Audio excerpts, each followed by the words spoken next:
All right, Rabbi, good morning. Good morning. Let us begin by thanking all of our sponsors for this morning share. To thank our Talmud Torah sponsor for the year of Tafshin Pei, our annual Talmud Torah sponsor, the Tilson Mishpacha of Eretz Yisrael, for dedicating all the Shurim and Drashos this year as a zichus for Besoros Tavos for Am Yisrael.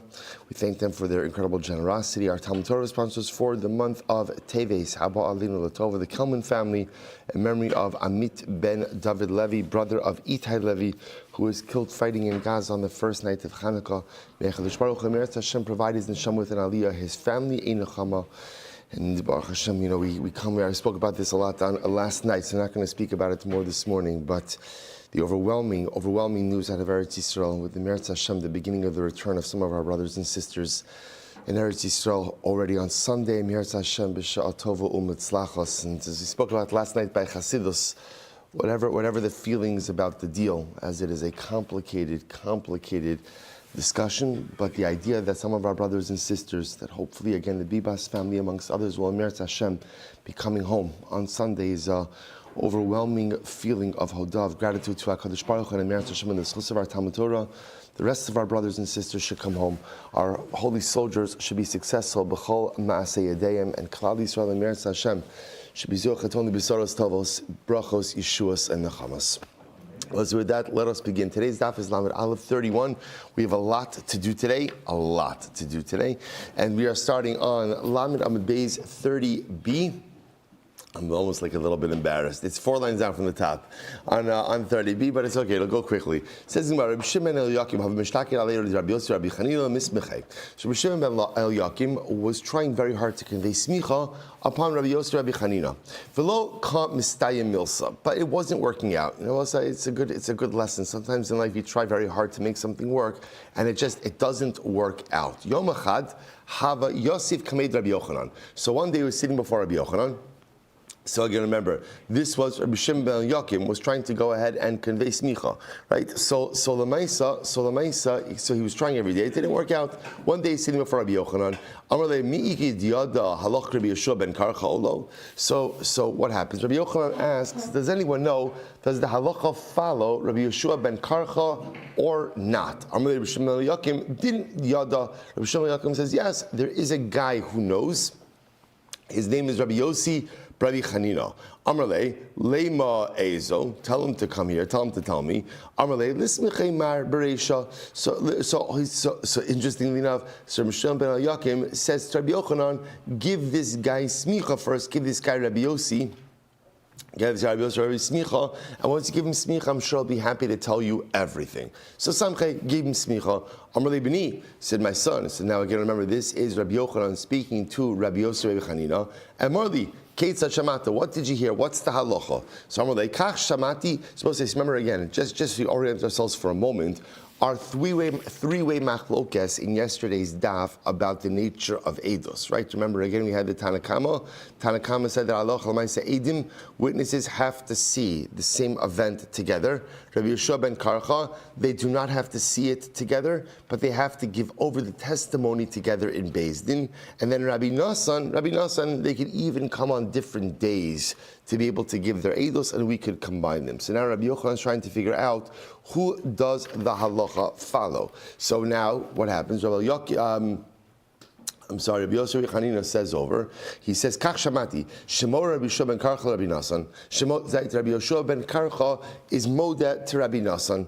He effectively agrees with Rabbi Nasan, namely that Allah Chalamaysa witnesses could even come and give over testimony separately in Beis Din itself. Supposed to say second white line.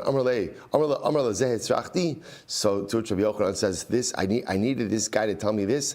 Of course, Rabbi Shimon ben Karcha holds that way. If Rabbi Shimon ben Karcha holds that witnesses don't even need to see the event together, then halachas kama v'kama, he holds that they don't have to convey their testimony together. But he says, Amrulay, so apparently Rabbi Yochanan felt that the smicha was not worth it. Smicha was not worth it. So Amrulay, hoil va'alisa lo tered. But once I gave you smicha, I'm not going to take you down from your position. Rabbi Zera, shmamina gavra rabba kevan de samech samech. What do you see from here?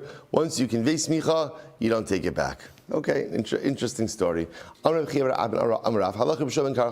Silber said the name of Rav that the halacha follows Rabbi Shmuel ben Karcha. That's the halacha. Now, I guess remember again, I want to point out over here the way Rabbi Shmuel ben Karcha was stated on Amud Aleph, and the way that he was understood by Rabbi Yochanan are different, right? Rabbi Yochanan understood that according to Rabbi Shmuel ben Karcha, essentially, the same way that witnesses don't have to witness the event together, they also don't have to convey it together.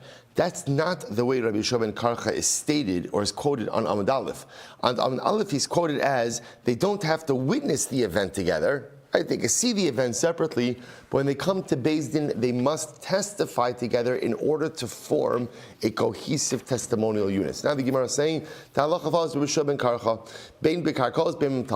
we're talking about, again, Eidos over Karka or Eidos over Metaltlin. Ula Amar Lach Rabbi Shmuel ben Karcha bekarkos aval b'metaltlin. So I'll say, so listen to aval b'metaltlin. So on the other hand, Ula says, but where? Only by karka, not by metaltlin.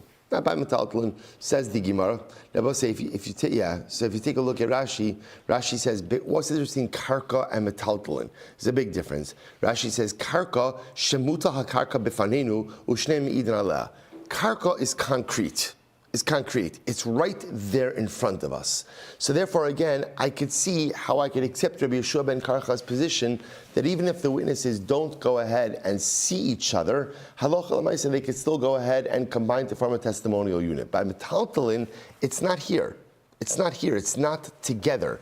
And because it's not together, again, at least Ula wants to make this distinction. Okay, Amalei Abaye, halacha mechlal de pligi. Now, interestingly enough, whenever you have to go ahead and say the halacha follows a certain opinion, what does that indicate? That usually indicates that halacha l'maisa, there's someone else who argues. Modim chacham Rabbi Yeshua ben Karcha, be'edos karka. But yet it says the Chachamim agree to Rabbi Shmuel ben Karcha when it comes to Eidos on Karka. The Tani Rav Idi bar Avin ben Izak in the Beikarna, and Rav Idi bar Avin also taught this when they taught Nezikin in the Yeshiva of Beikarna.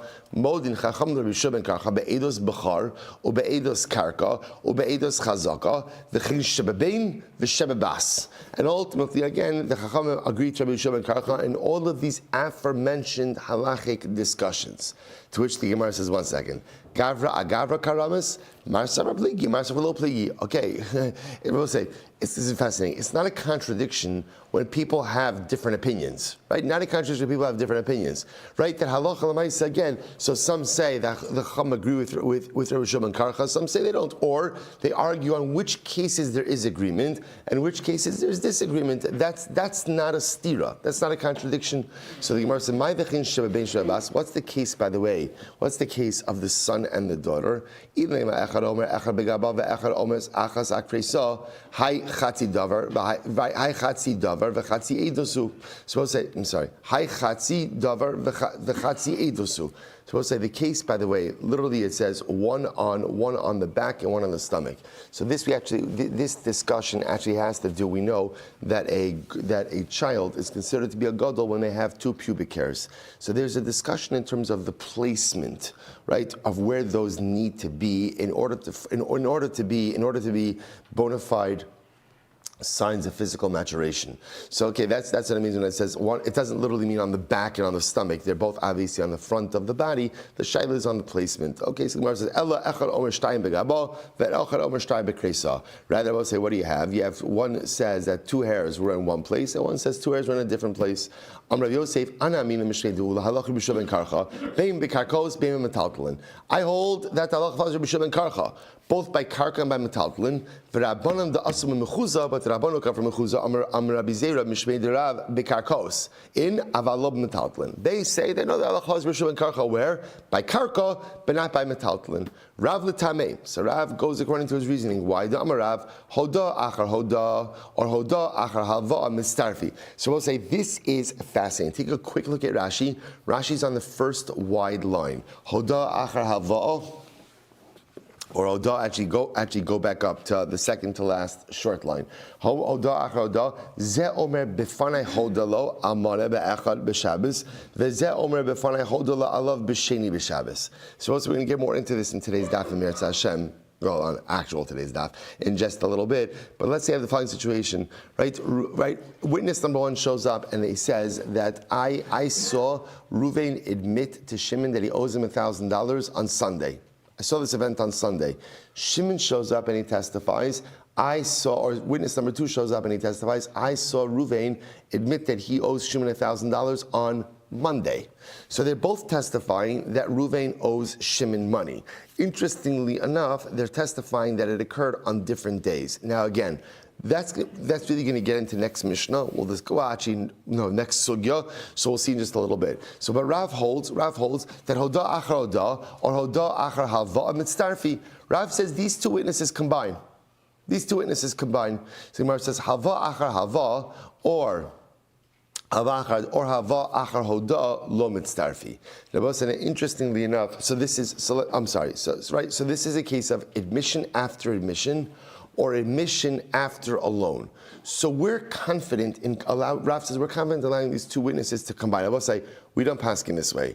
If witnesses cannot get their story right about which day the event occurs, they're out. But Rav holds it's okay because b'pashtos they're testifying about the same day.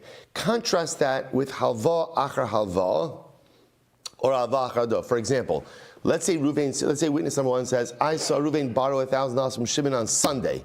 And witness number two says, I saw Ruvain borrow $1,000 from Shimon on Monday. Those two witnesses don't combine. Why not? Because it's possible that's what? Two different loans. Admissions, in other words, if witness number one says, I saw the admission on Sunday, witness number two says, I saw the admission on Monday, it's most probable they're talking about the same thing. But loans could be two different loans. Why is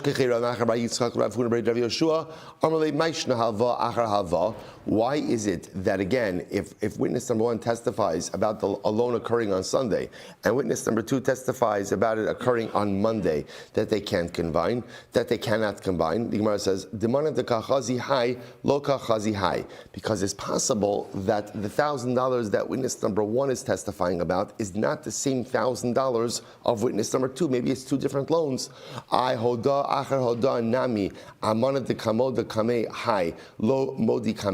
you can say the same thing in the case of an admission.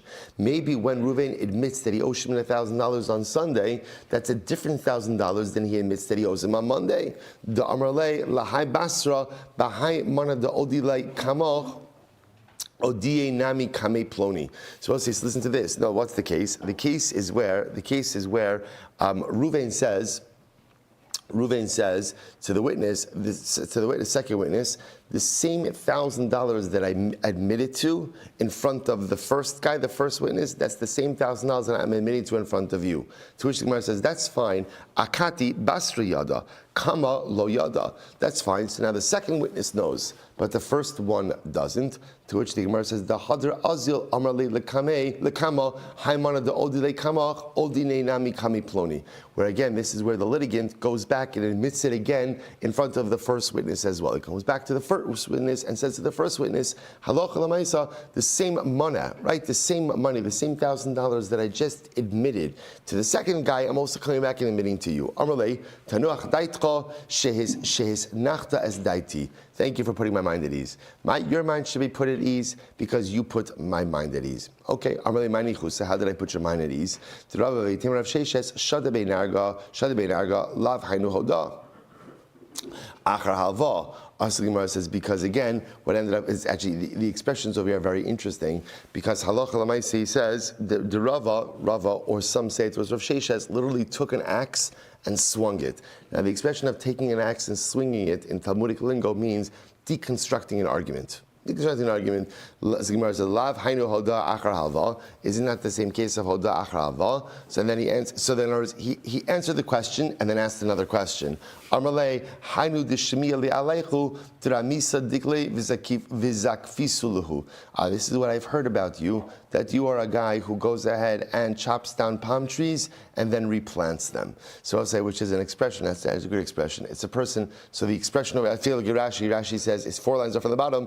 Ramisu dikli v'zakifule sha'atem mishunim kotisin dekalim v'cholzrin v'notin osam. So what do? You chop down palm trees, you replant them. Kolomar bonim v'sosrim shebrashlim mikusha v'chazartem ustartem. So I'll say that expression of chopping down and replanting represents people who ask questions and then create problems afterwards. Right? So that's good expression to have. Okay, Nardai say bein bahoda achar hoda, bein hoda achar hava, bein halva achar hava, bein halva achar hoda mitztarfos. So the Nardaim say the truth is we hold in all of these cases the witnesses go ahead and combine. Like who? Kiman, Rabbi Yeshua ben Karcha. Ultimately, again, like Rabbi Yeshua ben Karcha. I'm Rabbi Huda. Edus hamachishos zuazu. So I'll say, what about witnesses who contradict each other? Bebedikos. When it comes to bedikos, so we actually had this already a little bit earlier. If you remember, again, when examining the witnesses, there are 2 different types of examinations. There's what's called bedikos and chakiros. Take a look 4 lines up from the bottom. In Rashi, bedikos she'eno misheva chakiros be'eze yom be'eze shah shazama teluya b'hayim. So we'll say here's the way to remember it. Chakiros are what we'll call these specific details through which edim could be made zomim. Now remember again. How do you make witnesses into Edim Zomin? How do you make it? How do you make them Zomin? Remember, Edim Zomin are not called out for lying about the event. What are they called out about? There's no way you could have seen what you claim to have seen because you were with us. Now, how do you make witnesses into Edim Zomin? Because witnesses say the event occurred at this place, right? At this time, on this date, along with a couple of other details. Those are called chakiros. Right? Those are called chakiros. So again, if a witness messes up on any of the chakiros or they contradict each other about the chakiros, they're disqualified. But interestingly enough, Rabbi Yehuda posits that if they contradict each other with bedikos, then they can still be trusted. For example, we'll say, what's a good example about bedikos? We ask, let's say again, witnesses show up and they say, Ruvain lent Shimon $1,000. So the court's going to ask them, by the way, what was Ruvain wearing? What was Reuven wearing? So if it turns out that they testify that Reuven was wearing a black suit, but he was wearing a white suit, it's a little strange, but you understand, right? He was wearing a white suit, so Lamaisa, again, the testimony is not thrown out because of that. So that's what I'm saying. So if they contradict each other with some element of the bedikos, they're still kosher. Dini ma'onas. That is the only true monetary law.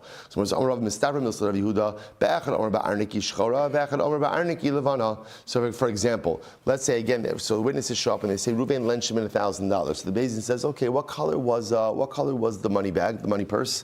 So one witness says it was black, one witness says it was white. Okay, so the truth is we don't really care about that. It doesn't really matter. However, aval echad omer mana shachar, ve'echad omer mana lavan ein mitztarfin. But for example, if let's say one witness said, Reuven lent Shimon brand new coins, and the other witness says, no, Reuven lent Shimon old coins, that's a detail that if they contradict each other will disqualify the testimony. I both say, by the way, what's the difference between white money bag, black money bag, and new coins and old coins? Very big distinction. Remember, the loan is the coins. When they contradict each other about the detail in the coins, that is a detail in the loan itself. The color of the money bag is just a side detail. It's an extraneous detail that is not really material to the transaction itself.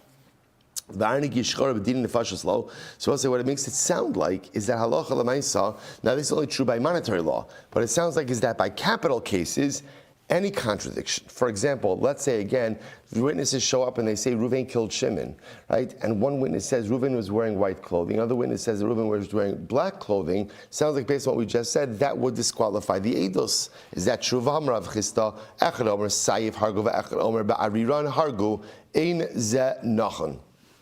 Supposed to listen to this. Rav Chisda said as follows. Witnesses show up. They say Reuven killed Shimon. One witness says Reuven killed Shimon with a sword. The other opinion says Reuven killed Shimon with a dagger. So what's the halacha? Ein ze nachon. Supposed to say ein ze nachon means the witnesses don't combine. They don't combine. They're contradicting each other. Echad omer kelev shchorim, ve'echad omer kelev levanim, harei ze nachon. On the other hand, if let's say again one witness says Reuven was wearing white clothing, one witness says Reuven was wearing black clothing, that's fine. That's right. We'll say top of Lamed Aleph, 31a. To which the Gemara says, no. Gavra karams. It's machlokes. It's a machlokes. So we'll say, so fascinatingly enough, here's what it sounds like is happening over here. Everyone agrees by dine mamanis if witnesses contradict each other with what we call a non-transactional material fact, then it doesn't matter to us. What's an example of that? Two witnesses show up, they say Reuven lent Shimon $1,000. One says Reuven was wearing black clothing, one says Shimon was wearing white clothing. That doesn't matter to the transaction. So therefore the edus will still be good. One witness says it was new coins, the other witness says it was old coins, that's material, because that's about the money itself, that will disqualify them. So what about if they contradict each other with what we call a non-material fact, or a non-event material fact when it comes to capital cases? Is that going to disqualify it? That's a machlokes. That's a machlokes. So two witnesses show up and they say, we saw Reuven kill Shimon. One witness says Reuven was wearing white clothing. One witness says he was wearing black clothing. Does that disqualify the edus? That's a machlokes. Okay, top of Lamed, we'll say 31a. Here we go. Now Adoyim say, Afilu echad omer mana shachar ve'echad omer mana lavan mitztarfin. Not true. Even if one witness says white clothing, one witness says black clothing, they still combine. Kiman Rabbi Shmuel ben Karcha. That's Rabbi Shmuel ben Karcha. Supposed to say, so now what we're doing over here is very interesting. We're lumping a lot into the Rabbi Shmuel ben Karcha basket. Remember again, what did Rabbi Shmuel ben Karcha say? Rabbi Shmuel ben Karcha said that halacha l'maisa, witnesses do not have to see the same event together in order to come and form a cohesive testimonial unit. Now what we're doing over here, now the Gemara is saying something fascinating. Rabbi Shmuel ben Karcha also holds that even if witnesses contradict each other with a non-material event, with a non-material piece of information, that's okay also. Which Gemara says, hold up. When does Rabbi Shmuel ben Karcha say that witnesses can combine when they're not contradicting each other? In other words, we'll say, all Rabbi Shmuel ben Karcha said is that witnesses need not witness the same event together. They don't have to witness the same event together, right? But Lamaisa, that's all he says. But when they contradict each other, right? But again, Rabbi Shmuel ben Karcha say that witnesses can combine together if they contradict each other. Ella, hu damar kiaitan. Rather, he holds like the following time. Here we go. The Sanya, Amr Shimon Elazar, lo nechlaku beisham beisila shteki de'edim, sha'achas omeres masayim, ve'achas omeres mana. Listen to this, Rabbi say. You have two sets of witnesses now, right? Group one says Reuven owes Shimon $2,000. Group 2 says Reuven owes Shimon $1,000. So the Gemara says they're not contradicting each other. Why? Sheish bichlal masayim mana. So as I see, interestingly enough, now again, why? Because they do agree on something. What do they agree on? $1,000. Mana, okay. The second mana is in dispute, but at least you have two sets of witnesses that both agree that Reuven owes Shimon at least $1,000. Aman nechlakus. What's the machlokes? Al-kat achos. What happens in one testimonial group? What happens if you have two witnesses? One witness says Reuven owes Shimon $1,000, and one witness says Reuven owes Shimon $2,000. What do you do with those two witnesses? Beis Shammai omrim nechlaka edusan. Beis Shammai says you got to throw it out. So it's called an edus muchashes. They're inherently contradictory, and therefore halacha l'maisa it doesn't work. Well, Beis Hillel says no. Yesh bichlal masayim mana. It's not true. Actually, it does work. Because fascinatingly enough, they are in agreement on one core fact, which is that what? Reuven owes Shimon $1,000. Okay, and therefore, isn't that fascinating? So according to Beis Hillel, they actually form a cohesive testimonial unit about the first 1,000. The other 1,000, not, but the first 1,000, yes. Now watch this. Listen to this. What happens if, right, you have two witnesses, and they come along and they say the following. One witness says, Reuven owes Shimon a barrel of wine. And the other one says, Reuven owes Shimon a barrel of oil. So what do you do with this? Havo, this happened. Yes, Rabbi Ami, and the case came before Rabbi Ami. Chayve, Rabbi Ami l'shalom chavisa dechamra migo chavisa de mishkan. Rabbi said the Gemara is operating over here that a barrel of oil is more expensive, is more valuable than a barrel of wine. See, interestingly enough, this case happened. It came before Rabbi Ami. What did Rabbi Ami say? Rabbi Ami, obligated Reuven to pay Shimon the value of a barrel of wine. Because we'll say there's the same thing as 1,000, 2,000. Both are agreeing that Reuven owes Shimon at least the value of a barrel of wine. Just one is saying that's the total obligation. The other is saying he also owes him plus the value of oil. To which the Gemara says, what does that mean? Who's this opinion? He said, like Rabbi Shimon Elazar, Emre Damar Rabbi Shimon Elazar, Heicha Diyesh Bichla Masayim Moneh. Ki agavna mi amar. So we'll say that's very strange. This is not comparable to the case of 1,000 versus 2,000. In 1,000, 2,000, what are they referring to? Same commodity. Money. In this case, it's two different commodities, right? One witness is saying a barrel of oil, one witness is saying a barrel of wine. How does it make sense that Rabbi Ami obligated Reuven to pay Shimon the value of a barrel of wine? It doesn't make any sense. To which the Gemara says, Lo tzricha l'dami. No. We'll say the case actually wasn't about a barrel of wine, it was about value. That one witness said Reuven owed Shimon the value of a barrel of oil. One witness said he owed him the value of a barrel of wine, and Rabbi Ami obligated Reuven to pay Shimon the value of a barrel of oil because that was the amount that they both agreed on, like the 1,000 and the 2,000. Fascinating. So Gemara, listen to this. Echad Omer, I will say that back to Eidos just a moment. Echad Omer b'diyuta Yonah, Echad Omer b'diyuta tachtona. So listen to this. Witnesses come forward and they say that Reuven lent Shimon $1,000. What do they argue about? They're about the following detail. One says that the loan took place on the upper story of the house, and one says the loan took place on the lower story of the house. So what's the halacha? So it says, Amar Rabbi Chanina, Maise balafanai Rabbi v'tzirei feidusan. So this happened. Right? Rabbi Chanina said this happened before Rabbi, and Rabbi went ahead and combined their eidos. Rabbi combined their eidos because halacha l'maisa again they were contradicting each other about a non-material fact. So I'll just point out over here the halacha is as follows: the way we paskin, Rambam paskins like Rabbi Yoshua ben Karcha. Now he makes a difference between what we'll call monetary law and capital law. In capital law, right, in capital cases, the witnesses must witness the murder, must witness the capital event together. Right? So in any capital case, but capital case doesn't have to be a case of murder. It's any capital case is any case where a person, the eidos is going to result in a potential death penalty. So in those cases, witnesses have to see the event together. But by Dine Mamanas, the Rambam Paskins, Afa Pishalo Ra Elu Es Elu.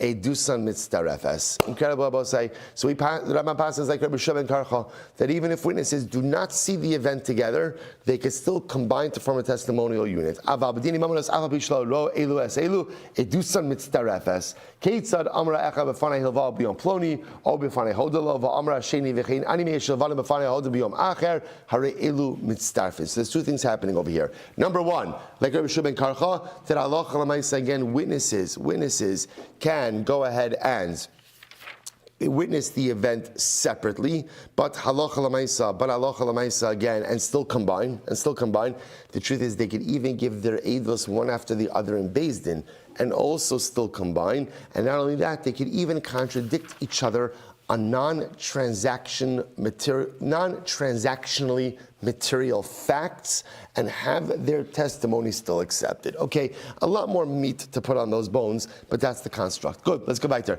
So remember again, the Mishnah said that Allah after the Beis Din delivers its decision, so the judges come out, even if there was dissenting opinions, the judges should not say to the litigants, I was really on your side, but what could I do? The majority was against you. So the Mishnah turn about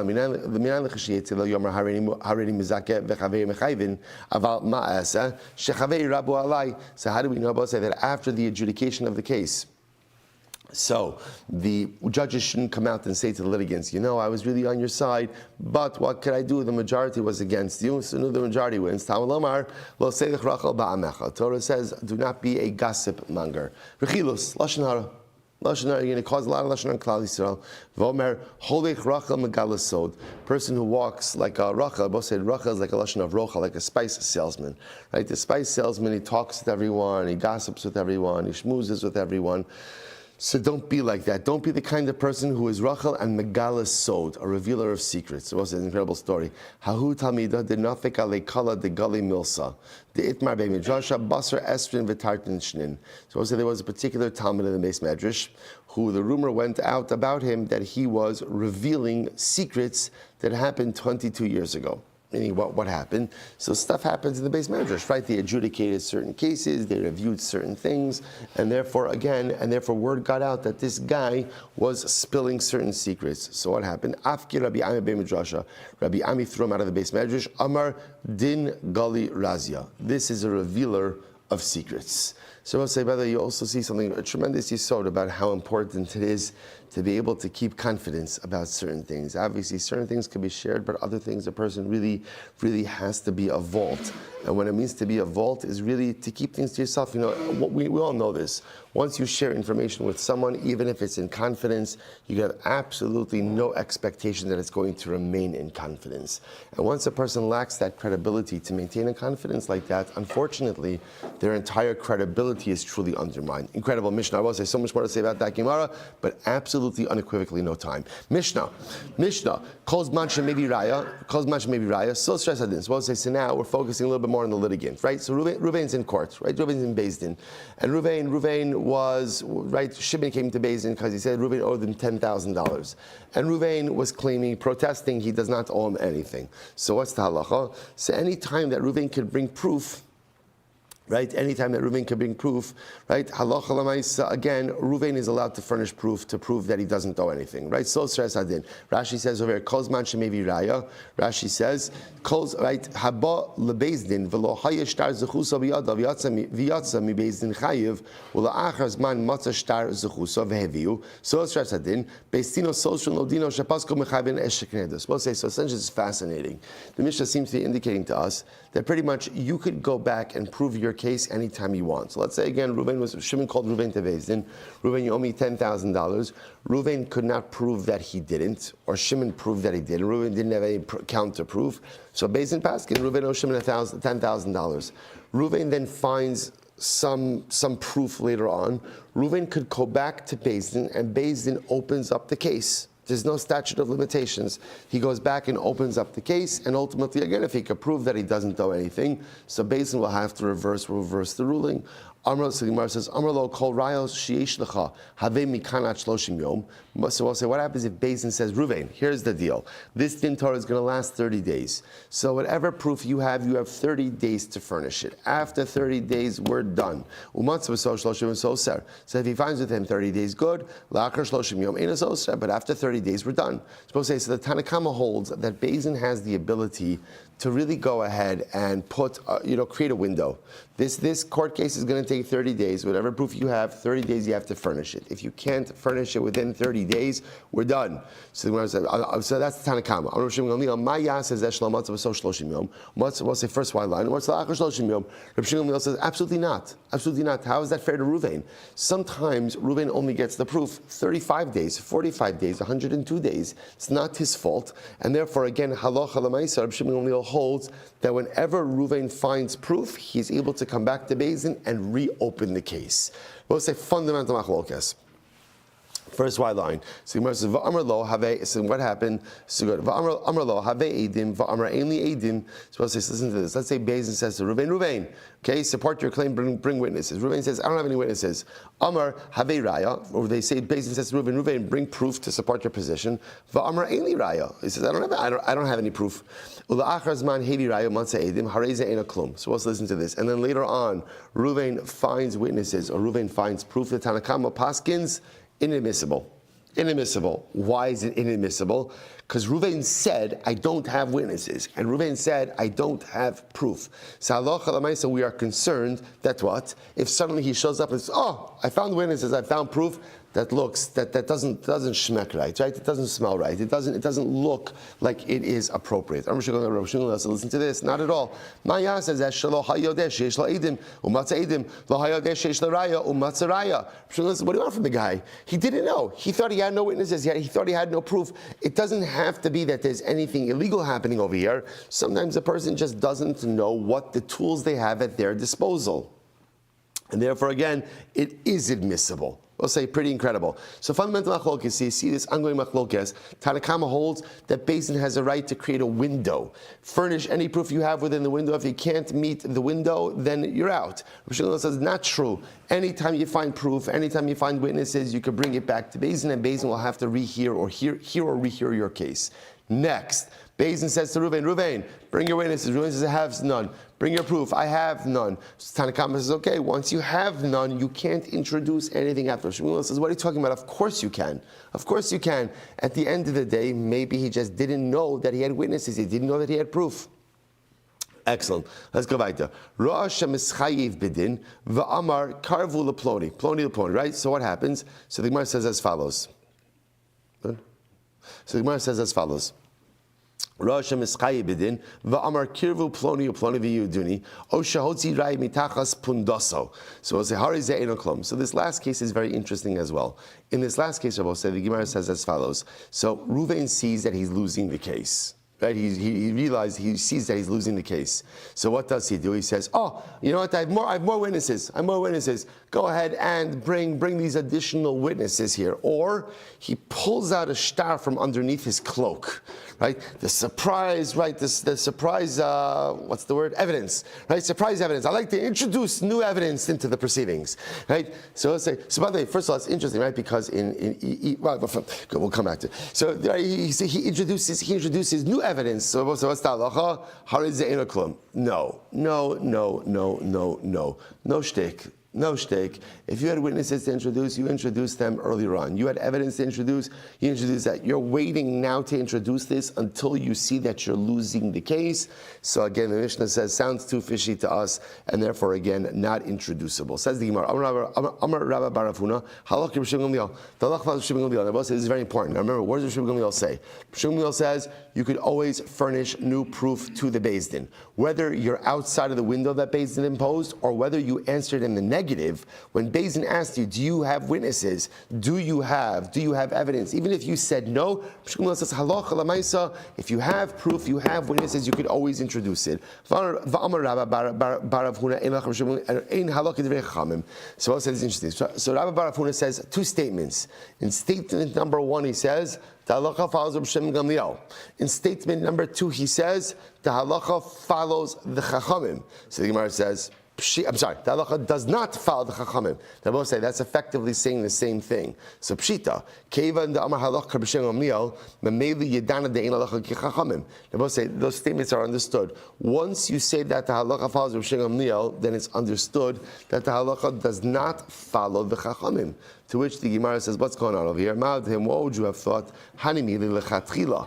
I would have thought that this is true lechatchila. In other words, the lechatchila we follow Rabbi Shimon Gamliel, right? Aval b'di eved shapir dami. But maybe the eved we paskin like the Rabbanon. Then in other words, that if a Beis Din paskin like the Rabbanon, and let's say after the window, didn't listen to Ruvain, right? Even though he had new proof, right? Or again, after saying he doesn't have witnesses, doesn't have proof, they didn't admit anything new. Kamashvan di avid madrinale. To which the Gemara says, no. It means that we actually pass Rabbi Shimon Gamliel. That if halacha lamaisa again, Ruvain comes after the window, Ruvain comes with new proof, and Beis Din doesn't listen to him, and therefore Beis Din sides with Shimon, we will force Beis Din to overturn its ruling and to go ahead and return whatever it was to Ruvain. Incredible. So Amar lo Havei Idim, Amar Shimon Gamliel, so Amar Rabbi Barafuna, Amar Rabbi Yochanan, halacha k'divrei chachamim. The halacha follows the chachamim.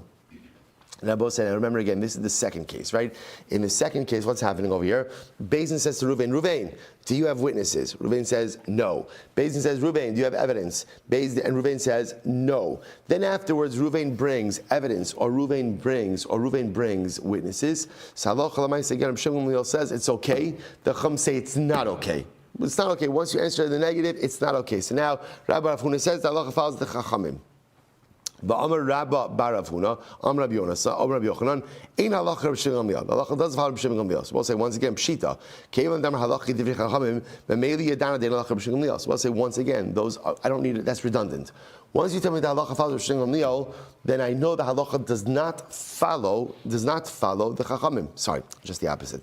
Once you tell me the halacha follows the chachamim, I know the halacha does not follow Rabbi Shimon Gamliel. To which the Gemara says, Hakam Ashlan, Debahayi halacha Rabbi Shimon Gamliel, Habekulu halacha Rabbi Shimon Gamliel. Suppose they come teach you the following halacha, that normally in this halacha we don't follow Rabbi Shimon Gamliel.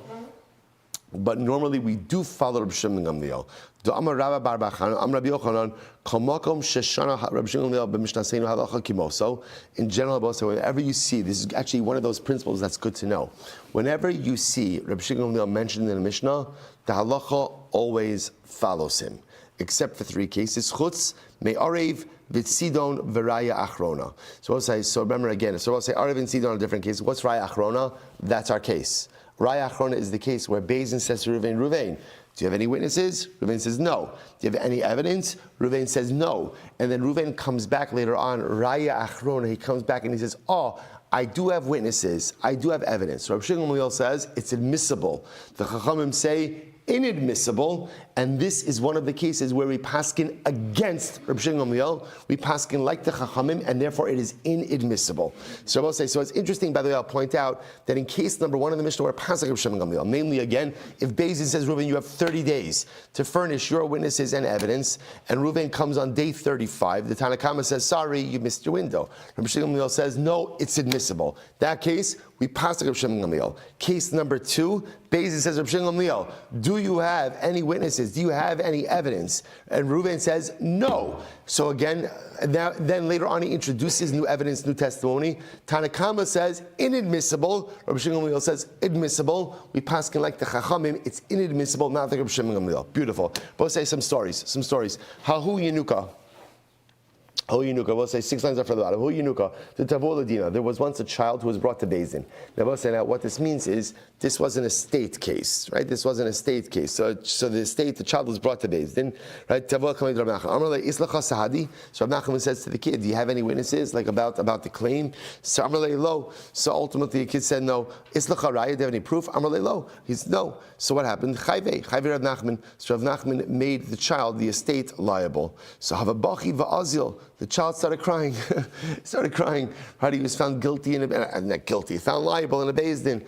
So what happened? The Gemara says, Shamua hanach inshi amrulei anan yedana b'mili da'avuch. So what happened? People heard about the kid crying. They heard about the case, and they said, "Oh no, we know about your father's affairs. I mean, right? Your father's monetary affairs, right? And lemaisa, we know that your father's actually not liable to anything." So we'll say, so now what happened? So here was a perfect case of what happened. The Beis Din, Rav Nachman said to the kid, "Do you have any evidence?" He said no. "Do you have any witnesses?" He said no. So therefore he lost. Now it turns out there are witnesses, there is evidence. So we'll say, listen to this. Rav Nachman baha filu rabbana modu diinuka b'mili davu eliyada. In this case, we'll say everyone agrees. Even the Rabbanan would agree that the new evidence is admissible. Why? Because everyone knows that a child is not necessarily versed in the affairs of the estate of his father. And therefore, again, this type of new evidence would be admissible. Incredible. Hahi esesadanafik shtar mituse yada, amr le yadana b'hai shtar de parahava. So listen to this. There was a woman, and she produced a shtar in Beis Din. Now, both say, now in the shtar it said that Reuven lent Shimon money. Now she was a third party with whom the shtar was deposited. She comes to Beis Din and she says, I know that the debt is paid. Shimon paid back the debt. So the Gemara says, Hemmi Rav Nachman believed her. He accepted her word. So why is that? Like Rebbe. Well, so Rebbe holds that literally again, osios niknas b'mesira, which means that when you hold the shtar, holding the shtar itself gives you the right to collection. So therefore, technically speaking, we'll call her Rachel. When Rachel shows up in Beis Din and she's holding the shtar, what could she have done with it? She could have collected with it. So therefore, again, the fact that she says, I'm telling you that Shimon paid back this debt, it's like amigo. Since she could have collected with it, she's believed to say that the debt is repaid. Amarlei shani hacha dibaya kalsi. She could have also burned it. She could have also destroyed it. In other words, of course she's going to be believed over here. No one knew about this shtar except her, right? In other words, Beis Din didn't know about this shtar. She could have also destroyed it, and no one would have ever known the difference. So because she could have destroyed it, she's believed when she comes forth and gives testimony about it. Ikeda Amri, lo hemdi Rav Nachman. Others say, no. The case is actually where the woman comes to Beis Din. She's holding a shtar that says Reuben lent Shimon $1,000, and she claimed that halacha l'maisa Shimon paid back the money. So according to this version, Rav Nachman didn't believe her. Amrli Rav Nachman, I vaha ibay amid beis va ibay kalse. But why wouldn't you believe her? After all, she could go ahead. She could have burned it. So which the Gemara says, no. Kevan des chazak bebeidina ibay kalsa lo aminan. Because this was actually ultimately, again, Rashi points out, this was a shtar with a henpick. This was a shtar with certification. Once a shtar has been certified in Beis Din, that means people know about it. Because people know about it, you can't make the claim that halacha l'maisa, she could have gone ahead and destroyed it. Okay, so fine. So we'll say, by the way we pass in that case is, according to the first version, that if Rachel shows up with this document and no one really knew about it except Rachel, and now it says that Reuven lent Shimon $1,000, and Rachel's claiming that Shimon paid back the debt, she is believed. She is believed to make that claim. Ultimately, again, really because of the migo, she could have destroyed it. She could not have brought it forward at all, so therefore she's believed this is repaid. Incredible. Asay Rav Nachman. So Rav raised Kasha Rav Nachman. Simphon she shall have Eidinis kain becho. Some of it will say simphon. Simphon is a receipt. Is a receipt, right? It's a shtar that says a debt was paid. So if there's edim on the simphon, then ultimately is kain b'chol samav. Then we certify the signatures. We're good to go. What happens if there were no witnesses, but if, bless you, but a third party produces that document? Oh, sheyatza achar chitum shtaros, or it's written in the document itself after the document kosher. Ultimately, again, it's kosher. So we'll say, what do you see from here?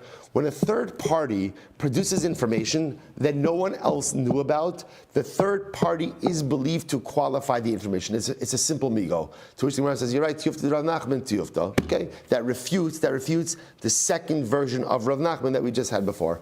Kias Rav Dimi Am Rabbi Yochanan li'olam mevi raya v'soser. Ultimately, again, you could always bring a raya and go ahead. So let's read the words. But the words, I'm just giving you a heads up, the words themselves are not going to make sense. We're going to have to reinterpret them. So this is what it means. Li'ola maybe raya. So we'll say back to our previous discussion. What was our second discussion in the Mishnah? The second discussion in the Mishnah was, at what point, in other words, what are the rights of a litigant to introduce new evidence?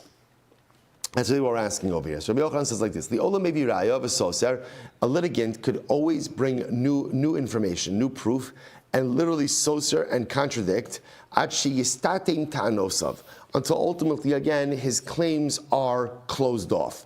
Now look at Rashi. Rashi says, it's almost right across from Rashi. Actually, statim ta'anosav. Actually, he's right across from Rashi. Mashma sha'amar bebeis din ein li lo edim v'lo raya v'chazer v'amar kirvu ploni u'ploni shay mizuman in sham u'mitchila soser ta'anosav lomar ein li. So we'll say, so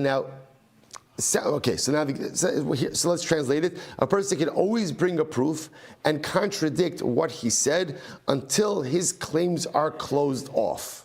Okay, so the Gemara says, "V'yomar karvu ploni u'ploni ve'adini," and he could say, "Let so and so and so come and testify on my behalf." The Gemara says, statement doesn't make any sense. Hago v'kasha, amrit yistatin ta'nosav.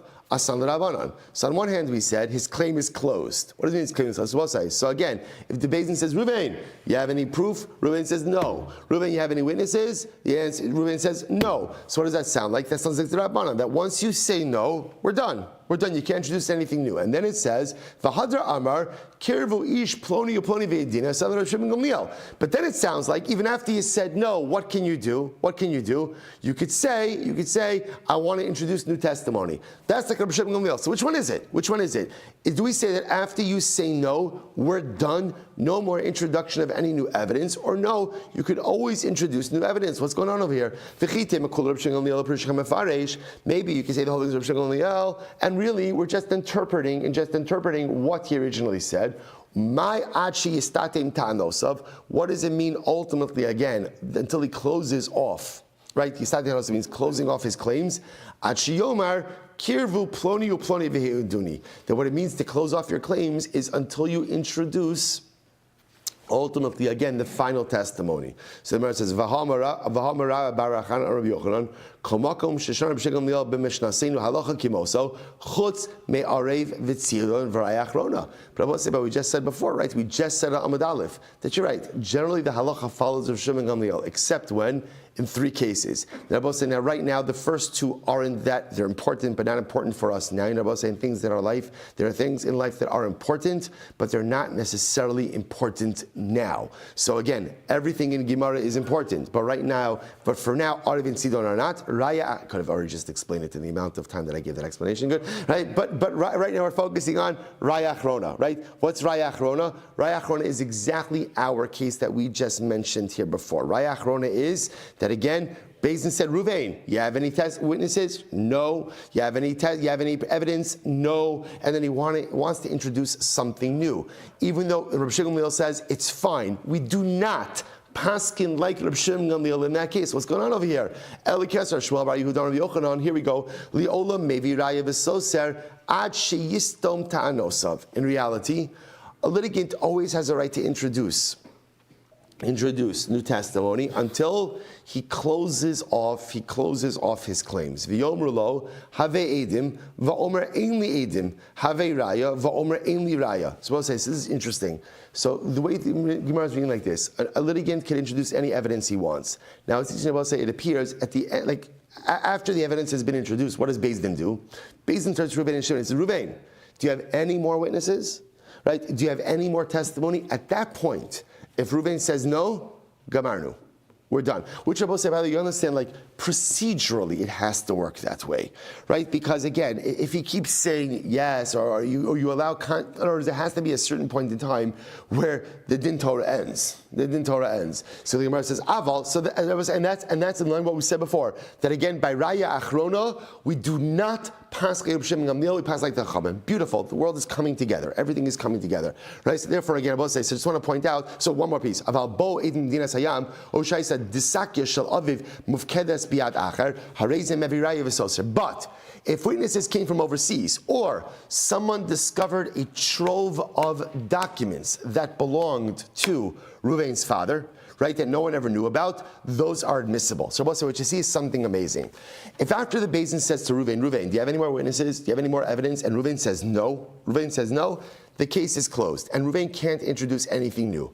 But if there is new evidence that comes to light, that it's clear no one knew about, witnesses come from overseas, literally, discover of new trove of documents, that's admissible. Everyone agrees that's admissible because there was no way that anyone could have known about that. That becomes admissible into court. Incredible. This is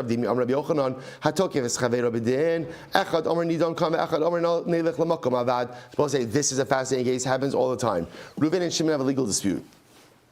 And what happens? Reuven says, I'd like to go to the local Beis Din.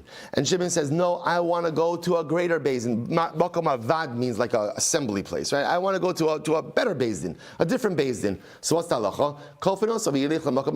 So again, Shimon has the ability to say to Reuven, no, we're going to the greater Beis Din, Makom avad, by place of gathering. We're going to the Makom avad. So Amr the fun of Rabbi Elazar, Amr the fun of Rabbi Elazar. Rabbi Elazar said, Rabbi, mi shenoshe bechaveiro mana, yotzi mana Yotzi mana almana. So I don't understand. So can you imagine the following case? Let's say Reuven and Shimon go ahead and have a dispute about $500. So now, right, Reuven says, let's adjudicate it here. Shimon says, no, I would like to adjudicate it in the basin of Miami Beach. Which sounds great, right? I would adjudicate anything in Miami Beach right now, right guys? So I want to go to the basin of Miami Beach. So what happens? And welcome to Rabbi Aaron Raskis, who's here with us, Baruch Hashem, for the Shabbos, right? So let's say, so now I want to go to Miami Beach. So again, you're going to spend hundreds of dollars to get to Florida to adjudicate a case of $500. That doesn't make any sense. To which the Gemara says, "Ela kofin also if done bira." Or rather, Rabbi say, if one person wants to adjudicate it locally and the other person wants to adjudicate it out of town, the Gemara says that halacha l'maisa we adjudicate it locally. Now again, that's why the Gemara is passing over here. Sometimes the reality is a bit more complex than what's being relayed over here, but that's the halacha.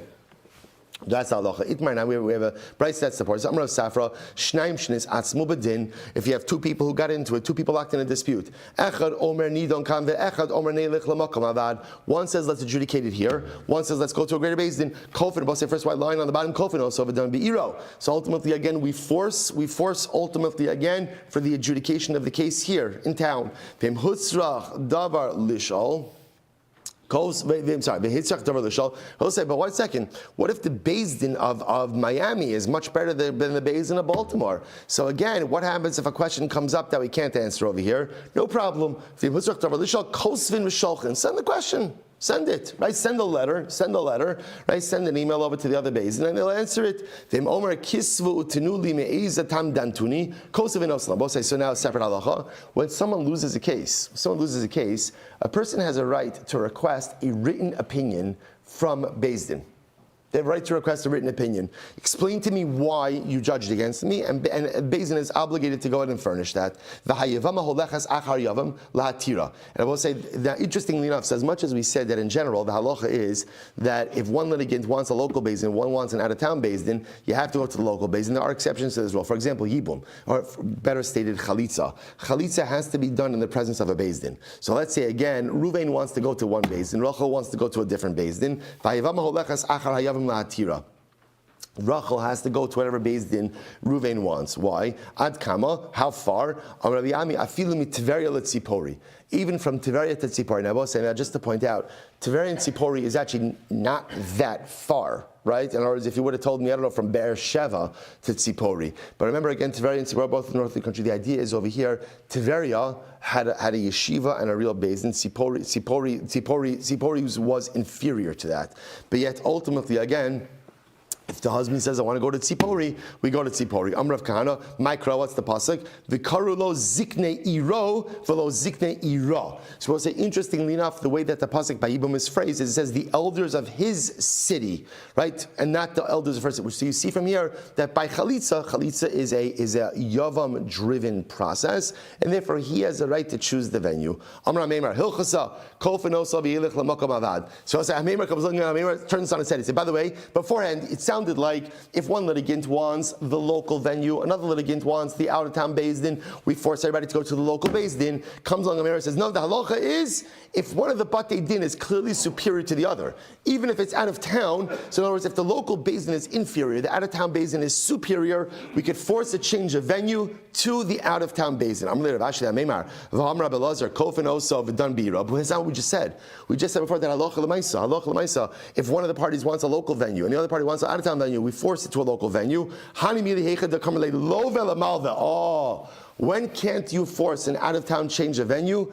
That's when the borrower wants to take the lender to an out-of-town Beis Din. That's not going to work. If the lender wants to stay in town, then ultimately, again, the borrower cannot force a change of venue.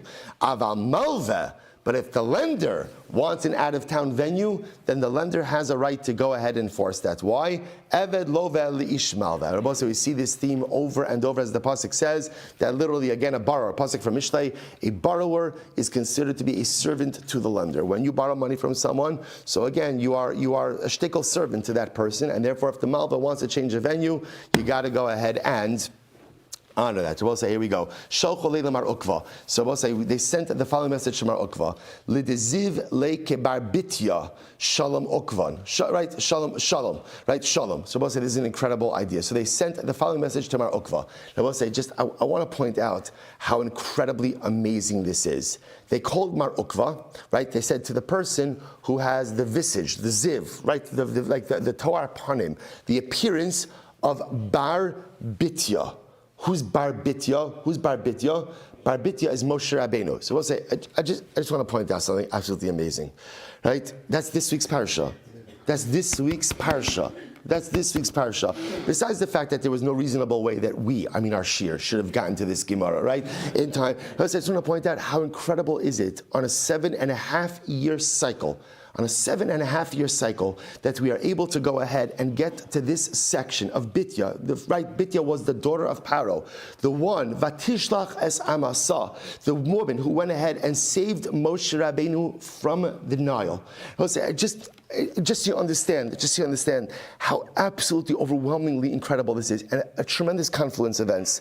There was also a hostage deal that was signed on Erev Shabbos of Parsha Shmos. Right? So Parsha Shmos is ultimately, again, is the story of Avdos. It's the story of servitude. And nestled in that story of servitude is the story of one incredible child being saved.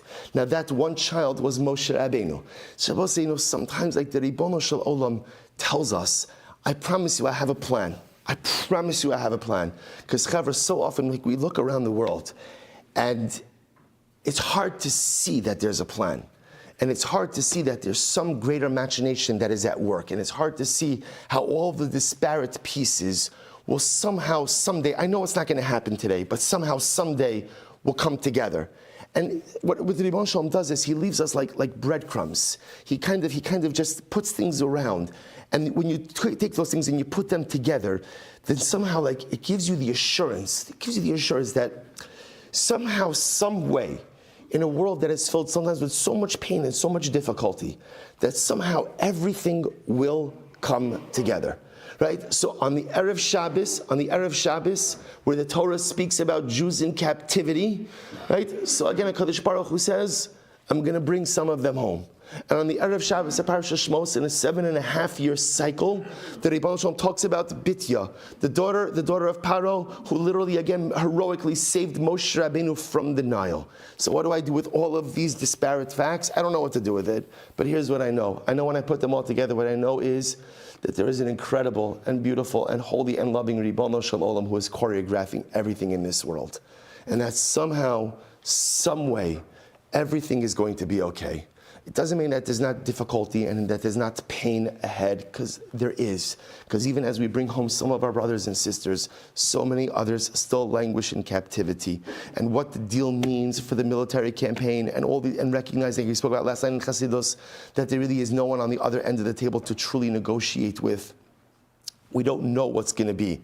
But what I do know is that Ribbon Shalom is giving me breadcrumb after breadcrumb, kiss after kiss, hug after hug, and it reminds me that He is in control, that He is the awesome, holy, and spiritual choreographer, and that somehow, some way, halavai speedily in our days, all the pieces will drop perfectly into place. So we'll say, stop over for today. Okay, so we didn't finish the paragraph. Sorry. Sorry for today, 6:46. But again, I just want to point out that please just look where we started and please just look where we finished. We'll say Shkach, we'll finish the parak tomorrow. Mirz Hashem, Shkach, for a good Erev Shabbos.